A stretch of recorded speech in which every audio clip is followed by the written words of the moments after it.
Ce que je veux, à chaque fois qu'il y a un document graphique comme celui-là, c'est qu'on soit capable d'abord rapidement d'identifier c'est quoi, c'est qui, c'est quand, c'est pourquoi, c'est où. Les fameux 5 W que les journalistes posent quand ils abordent un sujet. Et là, en l'occurrence avec une carte comme celle-là, bah, c'est effectivement un dessin de presse, c'est une caricature, extraite, comme on nous le dit, du Guardian, qui est le journal quotidien britannique sérieux, un peu l'équivalent du Monde, c'est un peu entre le Monde et Libération. C'est un dessin qui date de 2003, c'est-à-dire au moment où la guerre va commencer en Irak, avec les États-Unis vont envoyer leurs GIs. C'est un document qui est très critique par rapport à l'intention de George W. Bush et qui présente une grande carte du monde. Mais c'est la carte du point de vue de deux personnes qui sont en train de la regarder et de l'étaler. La première personne, en bas à droite, c'est George W. Bush, le président des États-Unis. Et tout en haut, en beaucoup plus petit, c'est Tony Blair, le Premier ministre anglais, qui est son principal allié dans cette expédition presque coloniale. Et cette carte, effectivement, n'est pas du tout conforme à notre représentation Mercator, la représentation qu'on peut avoir du monde. Tout est du point de vue du prisme des États-Unis et du pétrole.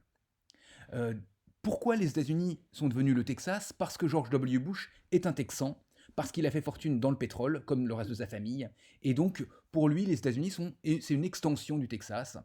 Et, euh, et le Canada a disparu, c'est devenu le Texas du Nord. Quant à l'Amérique du Sud, elle est devenue minuscule et c'est un endroit où on voit simplement des sniffers de cocaïne. C'est un petit peu la vision que Trump a aujourd'hui. C'est juste des gangsters de narcotrafiquants. L'Europe est devenue minuscule et elle ne contient que un allié qui est le gentil caniche qui obéit tout le temps à la voix de son maître, l'Angleterre. Et en dessous, manifestement, on en prend plein la figure, la France. On est des traîtres.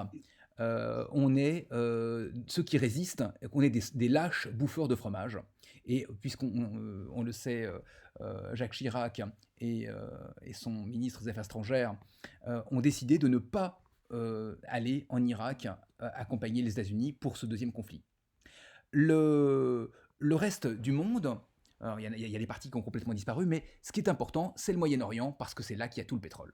Et donc, c'est vrai qu'il y a toute une série de jeux de mots où Bagdad devient Bushdad, c'est-à-dire le père de Bush, où toutes les villes sont rebaptisées du nom de différents ministres, de différents secrétaires d'État américains, Rumsfeld, Cheneyville, donc c'est le vice-président, et puis Israël est certainement l'allié maître de la région, puisqu'il profite de l'opération pour s'étendre, et c'est plus le grand Israël, c'est le Greater Israel, Israël encore plus grand, encore plus mieux, qui prend la Syrie et qui prend la Jordanie pour devenir vraiment un pays immense.